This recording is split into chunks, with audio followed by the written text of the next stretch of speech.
ਸਤਿ ਸ਼੍ਰੀ ਅਕਾਲ। ਤੁਸੀਂ ਜੁੜੇ ਹੋਏ ਹੋ ਪੰਜਾਬੀ ਰੇਡੀਓ USA ਦੇ ਨਾਲ ਤੇ ਮੈਂ ਹਾਂ ਪ੍ਰਵੀਨ ਸ਼ਰਮਾ ਲੈ ਕੇ ਹਾਜ਼ਰ ਹਾਂ ਪ੍ਰੋਗਰਾਮ ਖਬਰ ਤੇ ਨਜ਼ਰ। ਖਬਰ ਤੇ ਨਜ਼ਰ ਪ੍ਰੋਗਰਾਮ ਦੇ ਵਿੱਚ ਕੀ ਅਹਿਮ ਤੇ ਕੀ ਖਾਸ ਖਬਰਾਂ ਨੂੰ ਲੈ ਕੇ ਚਰਚਾ ਕਰਨ ਦੇ ਲਈ ਜੁੜ ਚੁੱਕੇ ਨੇ ਮਿੰਟੂ ਗੁਰਸਰੀਆ ਜੀ।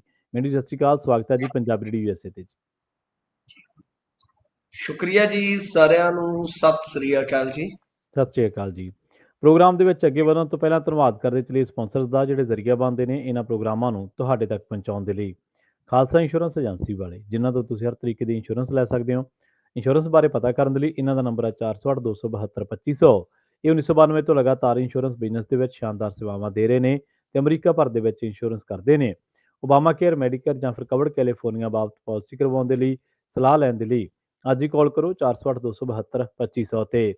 ਟਰਕੀਅਨ ਇਮੀਗ੍ਰੇਸ਼ਨ ਲਾ ਫਰਮ ਵਾਲੇ ਜੇ ਟਰਕੀਆਣਾ ਅਟਾਰਨੀ ਟਰਕੀਆਣਾ ਦੇ ਨਾਲ ਤੁਸੀਂ US ਇਮੀਗ੍ਰੇਸ਼ਨ ਬਾਬਤ ਕੋਈ ਵੀ ਸਲਾਹ ਕਰਨੀ ਹੈ, ਕੋਈ ਵੀ ਸਵਾਲ ਪੁੱਛਣਾ ਹੈ ਤੇ ਇਹਨਾਂ ਦਾ ਨੰਬਰ ਹੈ 415 909 0503।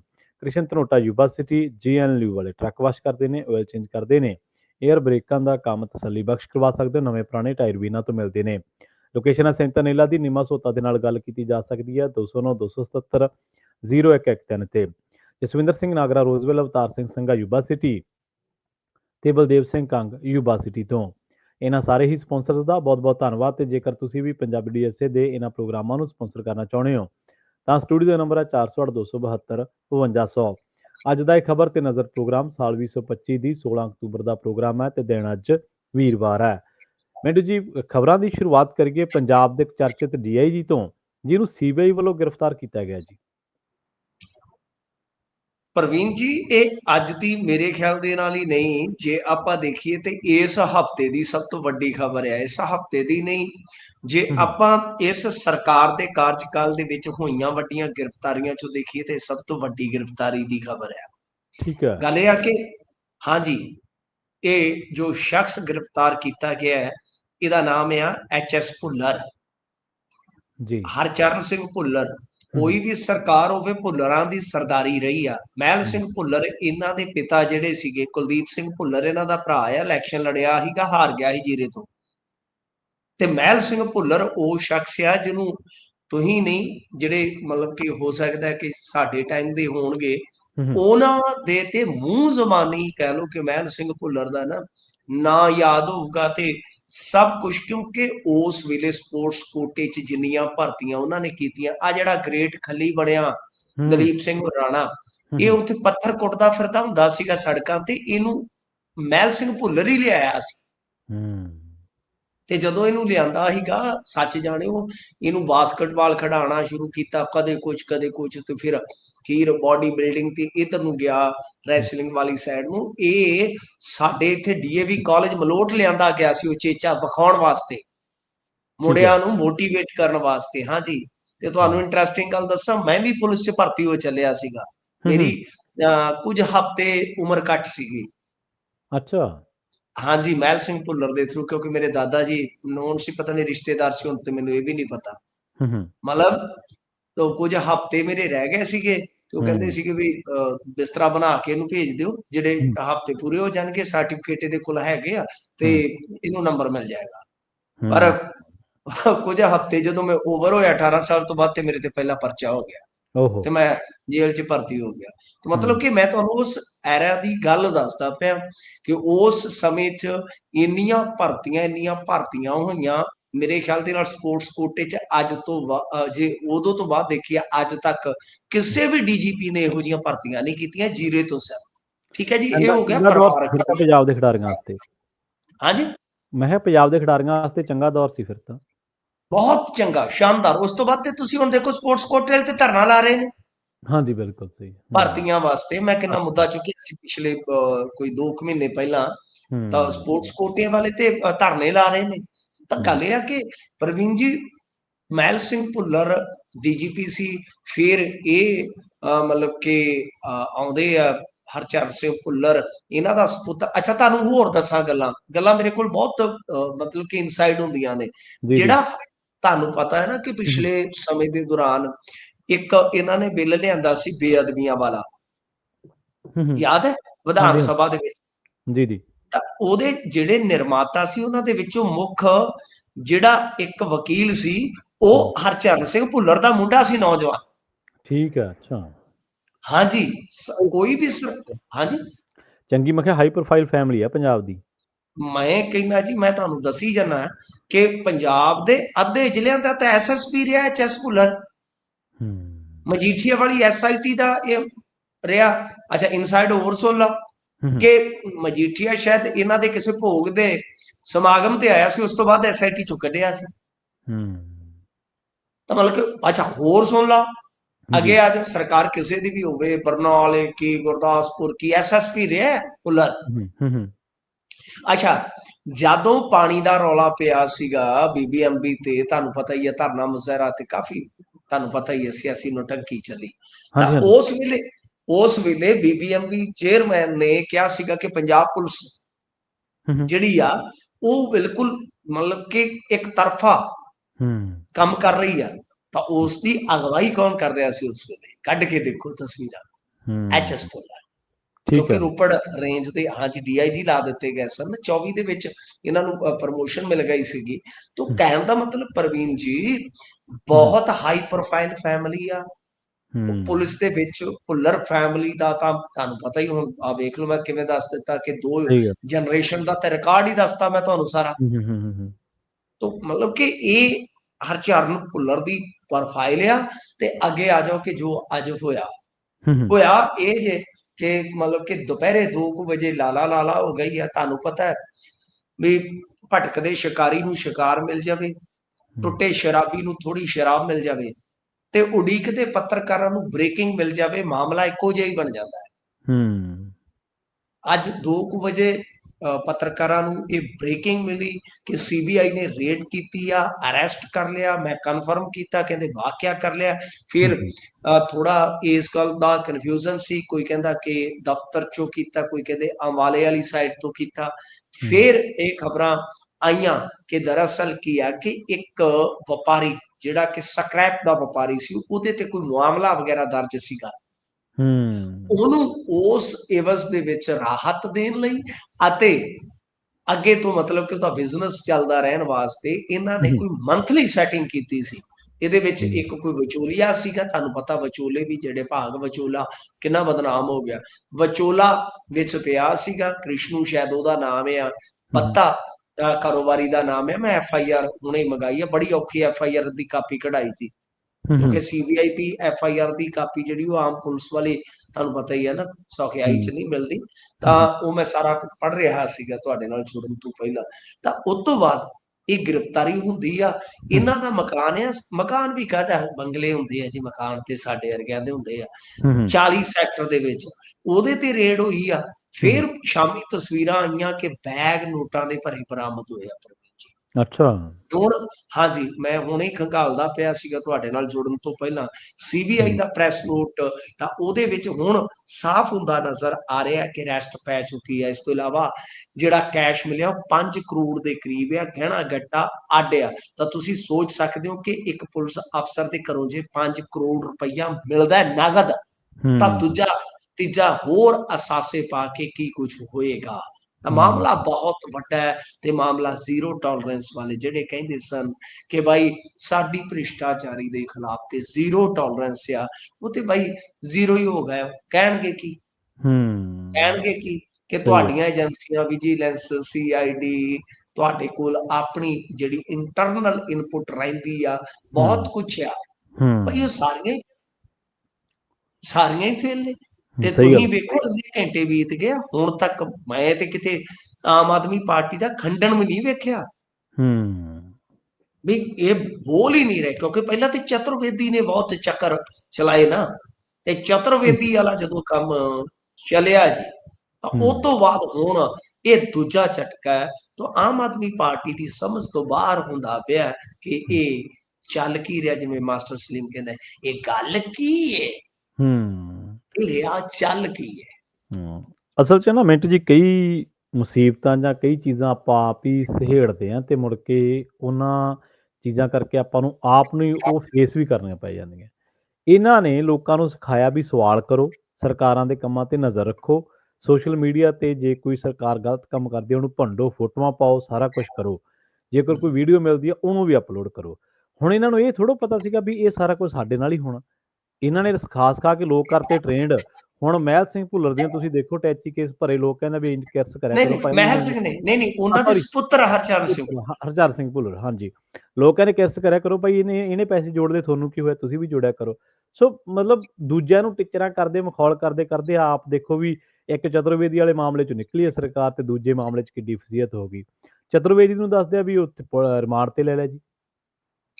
ਹਾਂਜੀ, ਅੱਜ ਕੱਲ ਗੱਭਰੂ ਰਿਮਾਂਡ ਉੱਤੇ ਚੱਲਦਾ, ਜਿਵੇਂ ਹੂੰ ਕਈ ਸਿੰਗਰ ਨਹੀਂ ਆਉਂਦੇ ਕਹਿੰਦੇ ਵੀ ਅੱਜ ਅੱਜ ਕੱਲ ਮੈਂ ਬੜਾ ਡਿਮਾਂਡ ਉੱਤੇ ਚੱਲਦਾ। ਤਾਂ ਖੈਰ ਜੀ। ਚਤੁਰਵੇਦੀ ਇਹਨਾਂ ਨੇ ਲੈ ਲਿਆ ਸੀ ਹਿਰਾਸਤ ਦੇ ਵਿੱਚ ਕਿ ਆਜੋ ਚਲੀਏ। ਰੋਪੜ ਕੋਰਟ ਨੇ ਇਹਨਾਂ ਨੂੰ ਘੇਰ ਲਿਆ ਸੀਗਾ, ਚੰਡੀਗੜ੍ਹ ਪੁਲਿਸ ਵਾਲਿਆਂ ਨੂੰ, ਕਿ ਭਾਈ ਦੱਸੋ ਤੁਸੀਂ ਇਹਨੂੰ ਥਾਣੇ 'ਚ ਕਿਵੇਂ ਭਾਈ ਬੈਠੇ ਹੋ। ਤੇ ਜਦੋਂ ਇਦਾਂ ਦਾ ਮਾਮਲਾ ਹੋਵੇ ਫਿਰ ਕੋਰਟ ਨੇ ਵਾਰੰਟ ਕੱਢੇ ਹੋਣ, ਤੇ ਜੀ ਜੀ। ਉਹਨਾਂ ਵਾਰੰਟਾਂ ਨੂੰ ਐਗਜ਼ੀਕਿਊਟ ਹੋਣ ਤੋਂ ਕੋਈ ਨਹੀਂ ਰੋਕ ਸਕਦਾ ਪ੍ਰਵੀਨ ਜੀ, ਨਹੀਂ ਤਾਂ ਕੰਟੈਂਟ ਆਫ ਕੋਰਟ ਬਣ ਜਾਏਗੀ। ਤਾਂ ਯਾਨੀ ਉਹਨਾਂ ਦੇ ਕੋਲ ਨਾ ਤੇ ਇਹ ਸਾਫ਼ ਕਰਨ ਵਾਸਤੇ ਕੁਝ ਸੀ ਕਿ ਇਸ ਨੂੰ ਥਾਣੇ ਕਾਹਤੋਂ ਪਾਇਆ, ਕਿਉਂ ਇਹਨੂੰ ਰੱਖਿਆ ਹਿਰਾਸਤ ਦੇ ਵਿੱਚ। ਦੂਜਾ ਜੀ, ਕਿ ਇੱਕ ਜੀ। ਹੁੰਦਾ ਹੈ ਤੁਹਾਨੂੰ ਪਤਾ ਹੂੰ ਕੰਟੈਂਪਟ। ਜੀ। ਕੰਟੈਂਪਟ ਖਾਸ ਤੌਰ ਤੇ ਜਦੋਂ ਸਰਕਾਰ ਜਾਂ ਸਰਕਾਰੀ ਹੂੰ ਕਰਮਚਾਰੀਆਂ ਦਾ ਹੋ ਜਾਵੇ ਨਾ ਕੰਮ ਇਹਦੇ 'ਚ, ਹੂੰ ਤੇ ਬੜਾ ਕਸੂਤਾ ਕੰਮ ਹੋ ਜਾਂਦਾ ਜੀ। ਹੂੰ ਅੱਛਾ, ਹੁਣ ਜਿਹੜਾ ਕੰਟੈਂਪਟ ਤੋਂ ਬਚਣ ਵਾਸਤੇ ਇਹਨਾਂ ਨੇ ਕੀਤਾ ਕੰਮ ਇਹ ਕੀਤਾ ਕਿ ਜਿਸ ਚਤੁਰਵੇਦੀ ਨੂੰ ਹੂੰ ਇਨੋਵਾ ਦੇ ਵਿੱਚ ਇੱਕ ਇੰਸਪੈਕਟਰ ਵੀ ਕੌਣ, ਨਰਿੰਦਰ ਪਟਿਆਲ ਕੌਣ, ਜਗਵਿੰਦਰ ਪਟਿਆਲ ਦਾ ਭਰਾ। ਹੂੰ ਜਗਵਿੰਦਰ ਪਟਿਆਲ ਕੌਣ, ਲਾਰੈਂਸ ਇੰਟਰਵਿਊ ਵਾਲਾ ਪੱਤਰਕਾਰ। ਹੂੰ ਮਤਲਬ ਬੜਾ ਚਰਚਿਤ ਇੰਸਪੈਕਟਰ ਆ। ਤਾਂ ਹੂੰ ਮਤਲਬ ਕਿ ਉਹ ਡਰਾਈਵ ਕਰਕੇ ਤੁਸੀਂ ਹਿਸਾਬ ਲਾ ਲਓ ਵੀ ਕਿੱਦਾਂ ਉਹਨੂੰ ਪ੍ਰੋਟੈਕਟ ਕਰਦਾ, ਕਿੱਦਾਂ ਐਸਪੀ ਨਾਲ ਭਿੜਦਾ, ਵਿਧਾਨ ਸਭਾ 'ਚ ਲੈ ਕੇ ਜਾਂਦਾ, ਸਾਰਾ ਕੁਝ ਚੱਲ ਅੱਛਾ। ਰਿਹਾ ਸੀ। ਵਕੀਲ ਤਗੜੇ ਨੇ, ਜਿਹੜੇ ਵਕੀਲ ਹੂੰ ਮਗਰ ਆਏ ਨੇ, ਮੈਂ ਵਕੀਲਾਂ ਦੀ ਪ੍ਰੋਫਾਈਲ ਚੈੱਕ ਕਰਕੇ ਹੀ ਦੱਸ ਦਿੰਦਾ ਹੁੰਦਾ ਕਿ ਕਿੰਨੇ ਇਹ ਕੁ ਬਣੇ ਬੰਦਾ ਸੀ? ਹਾਂਜੀ। ਅੱਜ ਕੱਲ ਕੀ ਆ ਕਿ ਹੂੰ ਮਤਲਬ ਜੇ ਕਿਸੇ ਬੰਦੇ ਨੂੰ ਵੇਖਣਾ ਹੋਵੇ ਤੇ ਉਹਦੇ ਸ਼ੂ ਦੇਖੇ ਜਾਂਦੇ ਆ, ਉਹਦੇ ਹੂੰ ਬੂਟ ਦੇਖੇ ਜਾਂਦੇ ਆ। ਮੈਨੂੰ ਨਹੀਂ ਸੀ ਪਤਾ, ਮੈਨੂੰ ਵੀ ਮੇਰੇ ਭਰਾ ਹੀ ਸਿਖਾਉਂਦੇ ਰਹਿੰਦੇ ਆ ਕਿ ਅੱਜ ਕੱਲ ਦੇ ਦੌਰ ਦੇ ਵਿੱਚ ਸਭ ਤੋਂ ਪਹਿਲਾਂ ਬੰਦੇ ਦੇ ਫੇਸ ਵੱਲ ਨਿਗਾਹ ਨਹੀਂ ਜਾਂਦੀ, ਮਿੰਟੂ ਬੂਟਾਂ ਵੱਲ ਨਿਗਾਹ ਜਾਂਦੀ ਆ। ਤਾਂ ਉੱਥੋਂ ਪਤਾ ਲੱਗ ਜਾਂਦਾ ਕੀ ਅੱਜ ਚੱਲਦਾ ਤੇ ਕੀ ਉਹਨੇ ਪਾਇਆ। ਮੈਂ ਕਿਹਾ ਵੀ ਠੀਕ ਹੋ ਗਿਆ। ਅਸੀਂ ਤੇ ਅਗਲੇ ਦੇ ਮੂੰਹ ਵੱਲ ਵੇਖਨੇ ਕਿ ਮੂੰਹ ਤੇ 12 ਤੇ ਨਹੀਂ ਵੱਜੇ, ਉਹ ਪੈਰਾਂ ਵੱਲ ਵੇਖਦੇ। ਇਹ ਮੂੰਹ ਨੂੰ ਕੀ ਕਰਨਾ, ਪਹਿਲਾਂ ਪੈਰ ਵੇਖੋ ਵੀ ਕੱਜੇ ਕਾਹਦੇ ਨਾਲ, 12 ਬਾਅਦ ਚ ਵੇਖਾਂਗੇ ਵੱਜੇ ਕਾਹਦੇ ਨਾਲ। ਤਾਂ ਖੈਰ ਇਹ ਇਸ ਤਰ੍ਹਾਂ ਦਾ ਮਾਹੌਲ ਬਣ ਜਾਂਦਾ, ਤੁਹਾਨੂੰ ਪਤਾ ਹੀ ਆ। ਤਾਂ ਹੋਇਆ ਕੀ ਆ ਕਿ ਇਸ ਮਾਮਲੇ ਦੇ ਵਿੱਚ ਜੇ ਤੁਸੀਂ ਦੇਖੋਗੇ ਤਾਂ ਬਈ ਵਕੀਲ ਵੀ ਤਕੜੇ, ਪ੍ਰੋਟੈਕਸ਼ਨ ਵੀ ਤਕੜੀ। ਬਈ ਚਤੁਰਵੇਦੀ ਯਾਰ, ਜਿਹੜੇ ਬੰਦੇ ਨੂੰ ਮੈਂ ਤੁਹਾਨੂੰ ਦੱਸਿਆ ਨਾ ਪ੍ਰਵੀਨ ਜੀ, ਮੈਂ ਸੋਸ਼ਲ ਮੀਡੀਆ ਤੇ ਹੁਣ ਬਹੁਤ ਪੁਰਾਣਾ ਹੈ, ਜੀ ਜੀ। ਜਦੋਂ ਪੰਜਾਬੀਆਂ ਦੇ ਹੱਥ 'ਚ ਆਇਆ ਸੀ ਨਾ ਇਹ ਖਿਡੌਣਾ, ਅਸੀਂ ਉਦੋਂ 2010 ਦੇ ਖਿਡਾਰੀ। 10 11 ਹਾਂਜੀ 2010 11 ਚ ਮੈਂ ਕਿਹਾ। ਹਾਂਜੀ 2010-11 ਗੁਰਾਂ ਦਾ ਮੈਂ। ਤਾਂ ਹੂੰ ਮਤਲਬ ਕਿ ਹੁਣ ਤੇ ਮੈਂ ਬੁੱਢਾ ਵੀ ਹੋਣ ਵਾਲਾ, ਮੇਰੇ ਬੁਢਾਪੇ ਤੇ ਜਵਾਨੀ ਆਈ ਪਈ ਆ, ਤੇ ਮੈਂ ਬੜੇ ਇੱਥੇ ਚੜ੍ਹਦੇ ਲਹਿੰਦੇ ਸੂਰਜ ਦੇਖੇ ਆ ਸੋਸ਼ਲ ਮੀਡੀਆ ਤੇ। ਇਹ ਹੂੰ ਚਤੁਰਵੇਦੀ ਨੂੰ ਬਹੁਤ ਲੰਬੇ ਸਮੇਂ ਤੋਂ ਅਸੀਂ ਜਾਣਦੇ ਸੀਗੇ। ਤਾਂ ਜਿਹੜੇ ਮਤਲਬ ਘੰਟਿਆਂ ਕਿ ਚ ਚੜਿਆ, ਘੰਟਿਆਂ ਚ ਉਤਰੇ ਵੀ ਆ ਥੱਲੇ ਉਹ। ਹਾਂਜੀ ਜਿਹੜੇ ਮੈਂ ਕਿਹਾ ਘੰਟਿਆਂ ਚ ਚੜਿਆ, ਘੰਟਿਆਂ ਚ ਹੀ ਉਤਰੇ ਆ ਉਹ, ਬਾਅਦ ਚ ਮਿੰਟਾਂ ਚ ਹੀ ਉਤਰੇ। ਹਾਂ ਹਾਂਜੀ ਹਾਂਜੀ ਬਿਲਕੁਲ, ਮੈਂ ਬਹੁਤ ਬਹਿਸਾਂ ਵੀ ਦੇਖੀਆਂ, ਕਾਮਰੇਡ ਫਲਾਣਾ ਵਰਸਜ ਆਸਤਿਕ ਨਾਸਤਿਕ, ਬਹੁਤ ਲੰਬੀਆਂ ਚੱਲਦੀਆਂ ਬਹਿਸਾਂ ਦੇਖੀਆਂ ਹੋਈਆਂ ਨੇ ਇਸ ਹੂੰ ਸੋਸ਼ਲ ਮੀਡੀਆ ਤੇ। ਤਾਂ ਮਤਲਬ ਕਿ ਇਹ ਸਾਰਾ ਕੁਝ ਅਸੀਂ ਚਤੁਰਵੇਦੀ ਨੂੰ ਜਿੱਦਾਂ ਦੇਖਿਆ, ਮੈਂ ਤੇ ਹੈਰਾਨ ਹੋ ਗਿਆ ਕਿ ਚਤੁਰਵੇਦੀ ਯਾਰ ਇੰਨੀ ਪਾਵਰ ਦੇ ਵਿੱਚ, ਇੰਨੀ ਅਹਿਮੀਅਤ ਦੇ ਵਿੱਚ। ਤੇ ਸਭ ਤੋਂ ਵੱਡੀ ਗੱਲ ਜਿਹੜੀ ਆ ਉਹ ਪ੍ਰਵੀਨ ਜੀ ਇਹ ਆ ਕਿ ਚੰਡੀਗੜ੍ਹ ਪੁਲਿਸ ਤੇ ਉਹਨੂੰ ਐ ਚੱਕੀ ਫਿਰਦੀ ਸੀ ਜਿਵੇਂ ਕੋਈ ਚੰਗਾ ਇਧਰੋਂ ਮੀਡੀਆ ਹਾਊਸ ਚਲਾਉਂਦਾ NRI, ਕੋਈ ਜਿਹੜਾ ਉਹ ਸਟੇਟ ਗੈਸਟ ਦੇ ਰੂਪ ਚ ਉਤਰਿਆ ਹੋਵੇ ਪੰਜਾਬ 'ਚ, ਉਹਨੂੰ ਤੇ ਐ ਪ੍ਰੋਟੈਕਟ ਕੀਤਾ ਜਾ ਰਿਹਾ ਸੀਗਾ। ਤਾਂ ਖੈਰ ਗੱਲ ਇਹ ਆ ਕਿ ਉਸ ਤੋਂ ਬਾਅਦ ਇਹਨੂੰ ਰੋਪੜ ਪੁਲਿਸ ਵਾਲਿਆਂ ਦੇ ਹਵਾਲੇ ਕਰ ਦਿੱਤਾ ਗਿਆ, ਚੰਡੀਗੜ੍ਹ ਪੁਲਿਸ ਫਸ ਗਈ। ਤੇ ਅੱਛਾ, ਇਹ ਜਿੱਧਰ ਜਾਂਦਾ ਚਤੁਰਵੇਦੀ ਕਲੇਸ਼ ਨਾ ਪਵੇ, ਹੋ ਨਹੀਂ ਸਕਦਾ। ਸਹੀ ਗੱਲ। ਉੱਥੇ ਗਿਆ ਤੇ ਵਕੀਲਾਂ ਦੀ ਅੱਗੋਂ ਹੜਤਾਲ, ਕਹਿੰਦਾ ਵਕੀਲ ਕੋਈ ਗੱਲ ਨਹੀਂ ਮੈਂ ਆਪ ਲੜ ਲੈਣਾ ਕੇਸ। ਅੱਛਾ। ਜੱਜ ਨੂੰ ਕਹਿੰਦਾ ਇਹ ਤੇ ਵਿਧਾਨ ਸਭਾ ਦਾ ਮਾਮਲਾ ਬਣਦਾ ਹੈ ਨਾ ਜੀ, ਹੂੰ ਤੇ ਰੋਪੜ ਚ ਕਾਹਤੋਂ ਦਰਜ ਕੀਤਾ। ਕਮਾਲ ਦੀ ਗੱਲ ਹੈ, ਰੋਪੜ ਦੇ ਵਿਧਾਇਕ ਤੇ ਤੂੰ ਸਾਈਨ ਚੋਪੜ ਤੇ, ਹੂੰ ਪਰਚਾ ਤੇਰੇ ਤੇ ਜਿੱਥੇ ਮਰਜ਼ੀ ਅਗਲਾ ਕਰਵਾਵੇ। ਤਾਂ ਜੀ। ਖੈਰ ਇਹ ਹੁਣ ਹਾਲ ਬਣ ਗਿਆ ਜੀ ਕਿ ਚਤੁਰਵੇਦੀ 6 ਕਿ 7 ਦਿਨ ਦੇ ਰਿਮਾਂਡ ਤੇ ਚਲਾ ਗਿਆ, ਰਿਮਾਂਡ ਤੇ ਹੁਣ ਕੀ ਕੁਝ ਹੋਏਗਾ ਮੈਨੂੰ ਨਹੀਂ ਪਤਾ, ਪਰ ਜੇ ਪੰਜਾਬ ਪੁਲਿਸ ਸਾਰੀਆਂ ਚੀਜ਼ਾਂ ਕਲੀਅਰ ਨਾ ਕਰ ਪਾਵੇ, ਇੱਥੋਂ ਤੱਕ ਕਿ ਆਪਾਂ ਕੱਲ ਪ੍ਰਧਾਨਗੀ ਤੇ ਖੁਲਾਸਾ ਕਰ ਦਿੱਤਾ ਸੀ ਦੂਜੀਆਂ ਤੀਜੀਆਂ, ਜੇ ਸੋਲਿਡ ਕੇਸ ਇਹ ਨਾ ਬਣਾ ਪਾਏ ਤਾਂ ਮੇਰੇ ਖਿਆਲ ਦੇ ਨਾਲ ਇਹਨਾਂ ਦੀ ਬਹੁਤ ਫਜ਼ੀਅਤ ਹੋਏਗੀ ਪ੍ਰਵੀਨ ਜੀ। ਜੀ ਜੀ ਸਹੀ ਗੱਲ ਹੈ। ਤੇ ਉਧਰੋਂ ਆਪਾਂ ਇੱਕ ਦਿਨ ਰਾਜ ਸਭਾ ਦੇ ਵਿੱਚ ਜਿਹੜੇ ਲੋਕ ਗਏ ਆ ਉਹਨਾਂ ਦੇ ਬਾਰੇ ਚਰਚਾ ਕੀਤੀ ਸੀ। ਰਜਿੰਦਰ ਗੁਪਤਾ ਵੀ ਨਿਰਵਿਰੋਧ ਚੁਣੇ ਗਏ ਆ ਜੀ। ਆਹੋ, ਜਦੋਂ ਚਤੁਰਵੇਦੀ ਤੇ ਹਵਾਲਾਤ ਚਲਾ ਗਿਆ ਉਹਨਾਂ ਨੇ ਫਿਰ ਰਾਜ ਸਭਾ 'ਚ ਚਲੇ ਹੀ ਜਾਣਾ ਸੀਗਾ ਨਾ। ਹੁਣ ਦੇਖੋ, ਸਹੀ। ਰਜਿੰਦਰ ਗੁਪਤਾ ਚਲੇ ਗਏ ਆ, ਮਹਾਰਥੀ ਬੰਦੇ ਆ, ਤੁਹਾਨੂੰ ਪਤਾ ਹੀ ਆ। ਸਰਕਾਰ ਇਹਨਾਂ ਦੀ ਵੀ ਕੋਈ ਹੋਵੇ, ਭੁੱਲਰਾਂ ਵਾਂਗੂ ਇਹਨਾਂ ਦੀ ਵੀ ਬੱਲੇ ਬੱਲੇ ਹੀ ਰਹਿੰਦੀ ਆ। ਸਹੀ ਗੱਲ। ਕਾਲੀ ਸਰਕਾਰ ਹੋਵੇ, ਮੈਂ ਤੇ ਜੋ ਮਤਲਬ ਕਿ ਪੱਤਰਕਾਰਤਾ ਸ਼ੁਰੂ ਕੀਤੀ ਆ, ਕਾਲੀ ਸਰਕਾਰ ਵੇਲੇ ਵੀ ਵੇਖਿਆ ਇਹਨਾਂ ਨੂੰ, ਕੈਪਟਨ ਸਰਕਾਰ ਵੇਲੇ ਵੀ ਵੇਖਿਆ ਇਹਨਾਂ ਨੂੰ, ਹੁਣ ਆਮ ਆਦਮੀ ਪਾਰਟੀ ਵਾਲਿਆਂ ਦੇ ਮੌਕੇ ਵੀ ਵੇਖਣ ਡਏ ਆ।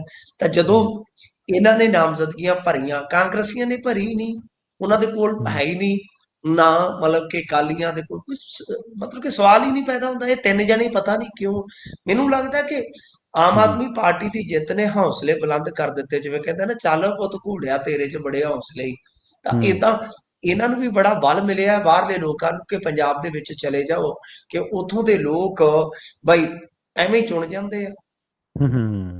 ਸਹੀ ਤਾਂ ਗੱਲ। ਇਹਨਾਂ ਨੂੰ ਬਲ ਮਿਲਿਆ ਇਹਨਾਂ ਦੀਆਂ ਉਮੀਦਾਂ ਨੂੰ, ਤੇ ਇਸ ਕਰਕੇ ਇਹ ਆਏ ਨੇ ਤਿੰਨ ਜਣੇ, ਕੋਈ ਤੇਲੰਗਾਨਾ ਤੋਂ ਆ ਗਿਆ, ਕੋਈ ਮਹਾਰਾਸ਼ਟਰ ਤੋਂ ਆ ਗਿਆ, ਚਤੁਰਵੇਦੀ ਰਾਜਸਥਾਨ ਤੋਂ ਆ ਗਿਆ। ਤਿੰਨਾਂ ਦੀਆਂ ਜੋ ਨਾਮਜ਼ਦਗੀਆਂ ਸੀ ਖਾਰਜ ਹੋ ਗਈਆਂ। ਰਜਿੰਦਰ ਗੁਪਤਾ ਵਾਸਤੇ ਰਾਹ ਪੱਧਰਾ ਹੋ ਗਿਆ, ਉਹਨਾਂ ਦੀ ਬੱਲੇ ਬੱਲੇ ਆ, ਉਹ ਰਾਜ ਸਭਾ 'ਚ ਚਲੇ ਜਾਣਗੇ। ਪਰ ਇਹ ਦੇਖਣਾ ਹੋਏਗਾ ਕਿ ਸਾਡੇ ਕੋਲ ਹੁਣ ਮਿੱਤਲ ਸਾਹਿਬ ਹੋ ਗਏ, ਇਧਰੋਂ ਹੋ ਗਿਆ ਗੁਪਤਾ ਸਾਹਿਬ ਹੋ ਗਏ, ਇਧਰੋਂ ਭੱਜੀ ਸਾਹਿਬ ਹੋ ਗਏ, ਠੀਕ ਹੈ ਨਾ ਜੀ। ਇਹ ਸਾਹਿਬ ਜਿਹੜੇ ਆ, ਸੀਚੇਵਾਲ ਸਾਹਿਬ ਤੇ ਤੁਹਾਨੂੰ ਪਤਾ ਉਹ ਕੁਝ ਮੁੱਦਿਆਂ ਤੇ ਬੋਲਦੇ ਆ।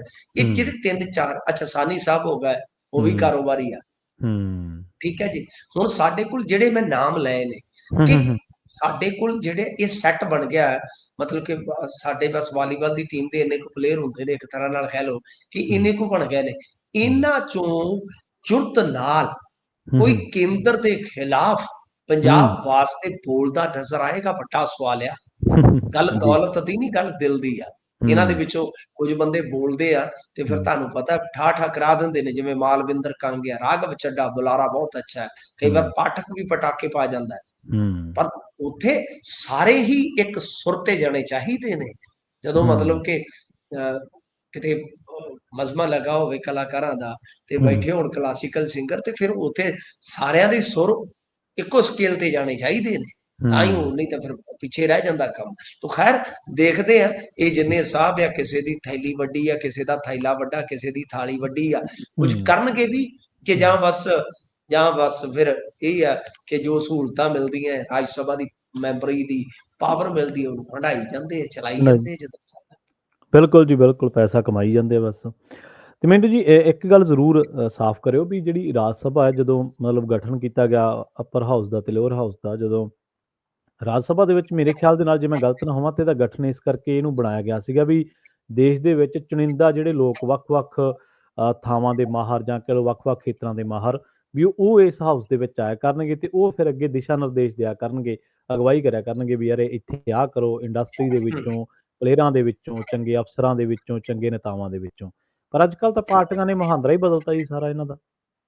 ਨਹੀਂ, ਇਹਦੇ ਦੋ ਮੰਤਵ ਸਨ। ਇੱਕ ਤੇ ਇਹ ਆ ਕਿ ਕੋਈ ਵੀ ਡਿਕਟੇਟਰ ਨਾ ਬਣ ਜਾਵੇ, ਜਿੱਦਾਂ ਸਹੀ। ਮੋਦੀ ਸਾਹਿਬ ਦੇ ਵਿੱਚ ਥੋੜੀ ਥੋੜੀ ਆਤਮਾ ਆਉਣ ਲੱਗ ਪਈ ਸੀ, ਸਹੀ ਗੱਲ ਹੈ, ਬਿਲਕੁਲ ਠੀਕ ਹੈਗੀ ਹੈ ਹੈ। ਨਾ ਜੀ। ਤਾਂ ਉਹ ਇੱਕ ਪਾਵਰ ਸ਼ੇਅਰਿੰਗ ਹੋ ਗਈ, ਯਾਨੀ ਇੱਕ ਹਾਥੀ ਉਹਦੀ ਤਾਕਤ ਹੈ, ਤੇ ਇੱਕ ਗਾਂ ਕੁੰਡਾ ਟਾਈਪ ਹਾਥੀ ਤੇ ਕੁੰਡਾ, ਇੱਕ ਉਹਦੀ ਤਾਕਤ ਹੋ ਗਈ, ਠੀਕ ਹੈ ਜੀ। ਤੇ ਤੁਸੀਂ ਦੇਖ ਲਓ, ਮੋਦੀ ਸਾਹਿਬ ਨੇ ਪੂਰਾ ਜ਼ੋਰ ਲਾ ਲਿਆ, ਰਾਜ ਸਭਾ ਦੇ ਵਿੱਚ ਉਹ ਮੈਜੋਰਟੀ ਨਹੀਂ ਹਾਸਲ ਕਰ ਸਕੇ।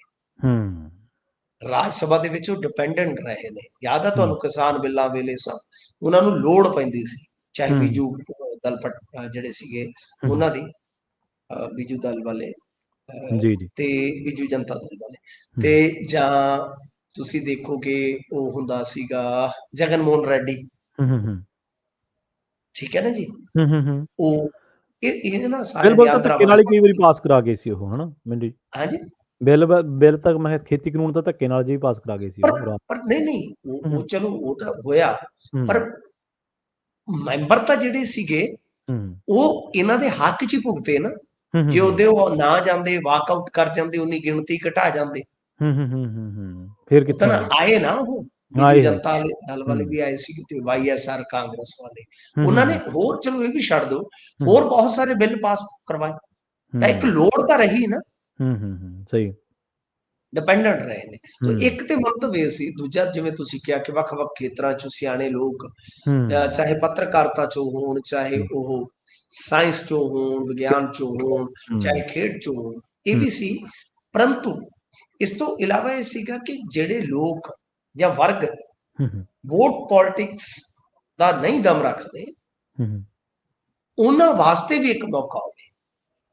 ਮੰਨ ਹੂੰ, ਲਓ ਮੈਂ ਹੁਣ, ਮੈਨੂੰ ਸਹੀ। ਕੋਈ ਕਵੇ ਜਾਂ ਹੂੰ, ਤੁਹਾਨੂੰ ਕੋਈ ਕਵੇ ਕਿ ਜੀ, ਜੀ। ਵੀਰੇ ਹਨਾ ਤੂੰ ਇਲੈਕਸ਼ਨ ਨਹੀਂ ਲੜ ਸਕਦਾ, ਆਪਾਂ ਕਹੀਏ ਬਈ ਸਾਡੇ ਕੋਲ ਪੂੰਜੀ ਹੈ ਨਹੀਂ। ਸਹੀ ਉਹ ਗੱਲ ਹੈ ਕਹਿਣਗੇ ਬਿਲਕੁਲ। ਹਾਂ ਵੀ ਤੁਸੀਂ ਇੱਕ ਵਰਗ ਦੀ ਨੁਮਾਇੰਦਗੀ ਕਰ, ਹੂੰ, ਕਿਸਾਨਾਂ ਬੰਨੀ ਹੋ ਜਾਓ, ਮਜ਼ਦੂਰਾਂ ਬੰਨੀ ਹੋ ਜਾਓ, ਐਸਸੀ ਭਾਈਚਾਰੇ ਬੰਨੀ ਹੋ ਜਾਓ, ਓਬੀਸੀ ਬੰਨੀ ਹੋ ਜਾਓ, ਐਸਟੀ ਹੂੰ, ਬੰਨੀ ਹੋ ਜਾਓ, ਹੂੰ, ਘੱਟ ਗਿਣਤੀਆਂ ਬੰਨੀ ਹੋ ਜਾਓ। ਤਾਂ ਹੂੰ, ਉਹ ਉਹਦੇ ਵਾਸਤੇ ਵੀ ਰਸਤਾ ਸੀ। ਪਰ ਕਮਾਲ ਦੀ ਗੱਲ ਇਹ ਆ ਕਿ ਜੇ ਤੁਸੀਂ ਦੇਖੋ, ਮੈਂ ਅੱਗੇ ਵੀ ਸਵਾਲ ਕੀਤਾ ਸੀ, ਮੇਰੇ ਸਵਾਲ ਤੇ ਫਸ ਜਾਂਦੇ ਨੇ, ਇਸੇ ਕਰਕੇ ਮੈਨੂੰ ਟ੍ਰੋਲ ਬਹੁਤ ਕਰਦੇ ਨੇ। ਮਾਨ ਸਾਹਿਬ ਵੀ ਮੇਰੇ ਤੇ ਟ੍ਰੋਲਰ ਨੇ। ਤਾਂ ਹੂੰ, ਗੱਲ ਇਹ ਆ ਕਿ ਮੈਂ ਇਹਨਾਂ ਨੂੰ ਸਵਾਲ ਕੀਤਾ ਸੀਗਾ ਕਿ ਤੁਸੀਂ ਜੀ। ਦੱਸੋ, ਹੂੰ, ਤੁਸੀਂ ਅੱਜ ਐਸਸੀ ਪੂਰਨ ਜਿਹੜੇ ਸੀਗੇ, ਜਿਨ੍ਹਾਂ ਨੇ ਖੁਦਕੁਸ਼ੀ ਕੀਤੀ, ਹਾਂਜੀ, ਠੀਕ ਹਾਂਜੀ। ਆ, ਹੂੰ, ਉਹਨਾਂ ਤੇ ਤੁਸੀਂ ਕਰ ਰਹੇ ਹੋ, ਤੁਹਾਡਾ ਹੱਕ ਬਣਦਾ ਹੈ, ਵਧੀਆ ਗੱਲ ਹੈ।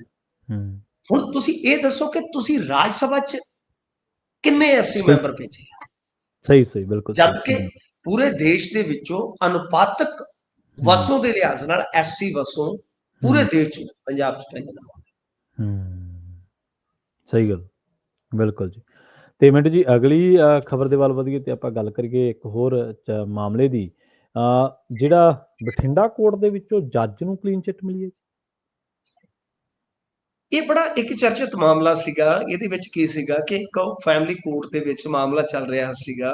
ਹੂੰ, ਹੂੰ, ਜਿਹੜੇ ਅੱਜ ਕੱਲ੍ਹ ਤੁਹਾਨੂੰ ਪਤਾ ਹੈ ਵਿਆਹੁਤਾ ਝਗੜੇ ਚੱਲਦੇ ਨੇ, ਤੇ ਉਸ ਤੋਂ ਬਾਅਦ ਹੁੰਦਾ ਕੀ ਆ ਕਿ ਇੱਕ ਵਕੀਲ ਉਸ ਪਰਿਵਾਰ ਨੂੰ ਇਹ ਕਹਿੰਦਾ ਹੈ ਕਿ ਮੇਰੀ ਫਲਾਣੇ ਜੱਜ ਨਾਲ ਜਿੱਥੇ ਤੁਹਾਡਾ ਕੇਸ ਆ ਉੱਥੇ ਸੈਟਿੰਗ ਆ, ਹੂੰ, ਤੇ ਮੈਂ ਮਾਮਲਾ ਨਿਬੇੜ ਦਊਂਗਾ। ਖੈਰ ਉਹਨਾਂ ਨੇ ਸਾਰੀ ਰਿਕਾਰਡਿੰਗ ਵਗੈਰਾ ਕਰ ਲਈ, ਤੇ ਹੂੰ, ਉਹ ਰਿਕਾਰਡਿੰਗ ਜਿਹੜੀ ਆ ਫਿਰ ਮੁੜ ਕੇ ਸੀਬੀਆਈ ਟੀਮ ਨੂੰ ਮਿਲੀ। ਹੂੰ, ਤੇ ਸੀਬੀਆਈ ਟੀਮ ਨੂੰ ਜਦੋਂ ਇਹ ਰਿਕਾਰਡਿੰਗ ਮਿਲੀ, ਉਹਨਾਂ ਨੇ ਟਰੈਪ ਵਿਛਾਇਆ ਤੇ ਉਹ ਵਕੀਲ ਚੱਕ ਲਿਆ। ਹੁਣ ਵੱਡਾ ਸਵਾਲ ਸੀਗਾ ਕਿ ਕੀ ਜੱਜ ਵੀ ਇਸ ਗੇਮ ਦੇ ਵਿੱਚ ਇਨਵੋਲਵ ਆ? ਕਿਉਂ? ਹੂੰ, ਕਿਉਂਕਿ ਹੂੰ, ਦੋਵਾਂ ਦਾ ਸੰਪਰਕ ਤੇ ਸੀ। ਪਰ ਬਾਅਦ ਦੇ ਵਿੱਚ ਸੀਬੀਆਈ ਨੇ ਜਿਹੜੀ ਜਾਂਚ ਪੜਤਾਲ ਕੀਤੀ ਹੈ, ਉਹਦੇ ਆਧਾਰ ਤੇ ਸ਼ਾਇਦ ਕਲੀਨ ਚਿੱਟ ਦਿੱਤੀ ਗਈ ਹੈ। ਕਾਰਨ ਇਹ ਆ ਹੂੰ, ਕਿ ਸ਼ਾਇਦ ਗੱਲਬਾਤ ਇਹਨਾਂ ਦੀ ਹੋਈ ਆ। ਤਾਂ ਜਿਹੜਾ ਜੱਜ ਸੀ, ਉਹਨੇ ਇਨਕੁਆਰੀ ਦੇ ਵਿੱਚ ਇਹ ਗੱਲ ਕਹੀ ਆ ਕਿ ਦੇਖੋ, ਗੱਲ ਇਹ ਆ ਕਿ ਬਈ ਮੈਨੂੰ ਫੋਨ ਜ਼ਰੂਰ ਆਇਆ, ਠੀਕ ਹੈ। ਫੋਨ ਜ਼ਰੂਰ ਆਇਆ, ਹੂੰ, ਪਰ ਹੂੰ, ਫੋਨ ਤੇ ਜਿਹੜੀ ਸਾਡੀ ਗੱਲਬਾਤ ਹੋਈ ਆ ਲੈਂਡਲਾਈਨ ਨੰਬਰ, ਕਿ ਉਹਦੇ ਵਿੱਚ ਸਿਰਫ ਤੇ ਸਿਰਫ ਇਹਨੇ ਮੇਰੇ ਬਾਪ ਬਾਰੇ ਹੀ ਪੁੱਛਿਆ, ਕਿਉਂਕਿ ਵਕੀਲ ਮੇਰਾ ਨੋਨ ਸੀਗਾ। ਤਾਂ ਉਹਨੇ ਮੇਰੇ ਬਾਪ ਦੀ ਹਾਲਤ ਜਾਂ ਸਿਹਤ ਬਾਰੇ ਪੁੱਛਿਆ, ਕਿਉਂਕਿ ਉਹਨਾਂ ਦਾ ਐਕਸੀਡੈਂਟ ਹੋਇਆ ਸੀ ਕੁਛ। ਠੀਕ। ਇਸੇ ਕਰਕੇ ਹੀ ਇਹਨਾਂ ਦਾ ਬਚਾਅ ਹੋ ਗਿਆ। ਸੀਬੀਆਈ ਨੇ ਬਠਿੰਡਾ ਜਾ ਕੇ ਜੱਜ ਤੋਂ ਪੁੱਛਗਿੱਛ ਕੀਤੀ ਸੀ। ਉਸ ਤੋਂ ਬਾਅਦ ਸੀਬੀਆਈ ਨੇ ਕਿਹਾ ਕਿ ਨਹੀਂ, ਹੂੰ, ਇਹਨਾਂ ਦਾ ਹੂੰ, ਕੋਈ ਰੋਲ ਨਹੀਂ ਜੀ। ਜੀ, ਜੀ। ਤੇ ਨਿਤਿਸ਼ ਦੀ ਗੱਲ ਕਰੀਏ, ਕਹਿੰਦੇ ਲੋਹਾ ਲੈਣ ਦੇ ਚੱਕਰ 'ਚ ਹੈ ਜੀ। ਤੁਸੀਂ ਕਦੇ ਪੁਰਾਣੇ ਸਮਿਆਂ ਦੇ ਵਿੱਚ ਉਹ ਅੰਟੀਨਾ ਜਿਹਾ ਹਿਲਾਇਆ, ਉਹ ਜਿਹੜਾ ਬਾਂਸ ਜੇ ਤੇ ਟੰਗਿਆ ਹੁੰਦਾ ਸੀ, ਹਾਂਜੀ, ਹਾਂਜੀ, ਹਾਂਜੀ, ਬਿਲਕੁਲ। ਥੱਲੇ ਬੂਸਟਰ ਲੱਗਾ ਹੁੰਦਾ ਸੀ, ਤੇ ਹੂੰ, ਇੱਕ ਜਣਾ ਉੱਤੇ ਚੜਿਆ ਹੁੰਦਾ, ਉਹਨੂੰ ਘੁਮਾਉਂਦਾ ਤੇ ਥੱਲੜਾ ਆਵਾਜ਼ ਦਿੰਦਾ ਸੀ, ਆ ਗਈ ਆ ਗਈ ਆ ਗਈ ਆ ਗਈ। ਹਾਂਜੀ, ਹਾਂਜੀ, ਆਵਾਜ਼ ਹੀ ਉੱਚੀ ਦੇਣੀ ਪੈਂਦੀ ਸੀ, ਉਦੋਂ ਕਿਹੜਾ ਫੋਨ ਹੁੰਦੇ ਸੀ। ਹਾਂਜੀ ਹਾਂਜੀ। ਤੇ ਹੂੰ। ਉਹ ਮਤਲਬ ਕਿ ਕਈ ਵਾਰ ਤੇ ਟੈਲੀਵਿਜ਼ਨ ਵੀ ਬਾਹਰ ਵਿਹੜੇ 'ਚ ਰੱਖਿਆ ਹੁੰਦਾ ਸੀ ਵੀ ਉੱਤੋਂ ਦੇ ਸਕਾਵੇ। ਸਹੀ ਗੱਲ ਆ, ਹਾਂਜੀ। ਉਹ ਮਤਲਬ ਕਿ ਕੀ ਆ ਕਿ ਰੇਂਜ ਫੜ ਜਾਂਦਾ ਸੀ ਅੰਟੀ ਨੂੰ, ਸਿਲਵਰ ਦੇ ਹੂੰ, ਜਿਹਾ ਹੁੰਦਾ ਹੈ। ਹੂੰ, ਇਹ ਵੀ ਕਦੇ ਕਦੇ ਰੇਂਜ ਫੜ ਜਾਂਦਾ ਹੈ ਨਿਤਿਸ਼। ਅੱਛਾ। ਹਾਂਜੀ, ਉਦਾਂ ਇਹਦੇ ਗੇਅਰ ਨਿਕਲੇ ਆ। ਹੁਣ ਹੂੰ, ਗੱਲ ਇਹ ਆ ਕਿ ਰੇਂਜ ਫੜ ਗਿਆ ਇਹਨੂੰ, ਪਾਰਟੀ ਪੂਟੀ ਵਾਲਿਆਂ ਨੇ ਲਾਹਣਤਾਂ ਪਾਈਆਂ ਕਿ ਪਲਟੂ ਰਾਮ ਜਾਗ, ਹੂੰ, ਕੀ ਹੂੰ, ਕਰਨ ਡਿਆ, ਤੇਰੀਆਂ ਤੇ ਉਹਨਾਂ ਨੇ ਲੱਤਾਂ ਫੜਤੀਆਂ ਨੇ। ਹੁਣ ਹੂੰ, ਇਹਨਾਂ ਨੇ ਕੀ ਕੀਤਾ ਸੀਗਾ ਕਿ ਕੱਲ ਚਿਰਾਗ ਪਾਸਵਾਨ ਨੂੰ ਜਿਹੜੀਆਂ ਟਿਕਟਾਂ ਮਿਲੀਆਂ, 5 ਕਿ 6 ਸੀਟਾਂ ਨੇ ਜਿੱਥੋਂ ਆਪਣੇ ਉਮੀਦਵਾਰ ਐਲਾਨ, ਹੂੰ, ਹੂੰ, ਹੂੰ, ਹੂੰ, ਉਹਦੇ ਵਿੱਚ ਸੋਨਬਰਸਾ ਤੇ ਰਾਜਗੀਰ ਸੀਟ ਤਾਂ ਹੈਗੀ ਇਹਨਾਂ ਦੀ ਸੀ, ਸਿਟਿੰਗ ਐਮਐਲਏ ਸੀ ਇਹਨਾਂ ਦੇ, ਉਹ ਚੱਕ ਹੂੰ, ਕੇ ਉਹਨੂੰ ਦੇਤੀ। ਹੂੰ, ਹੁਣ ਇਹਨਾਂ ਨੂੰ ਪਤਾ ਲੱਗ ਰਿਹਾ ਕਿ ਚਿਰਾਗ ਤਾਂ ਬਈ ਸਾਡੇ ਘਰ ਨੂੰ ਅੱਗ ਲਾ ਦੇਗਾ। ਹੂੰ, ਲਲਨ ਸਿੰਘ ਤੇ ਜਿਹੜੇ ਆ ਸੰਜੇ ਝਾਅ ਆ, ਉਹ ਤੇ ਪਹਿਲਾਂ ਹੀ ਭਾਜਪਾ ਦੀ ਝੋਲੀ 'ਚ ਬੈਠੇ ਹੋਏ, ਸਹੀ ਹੈ।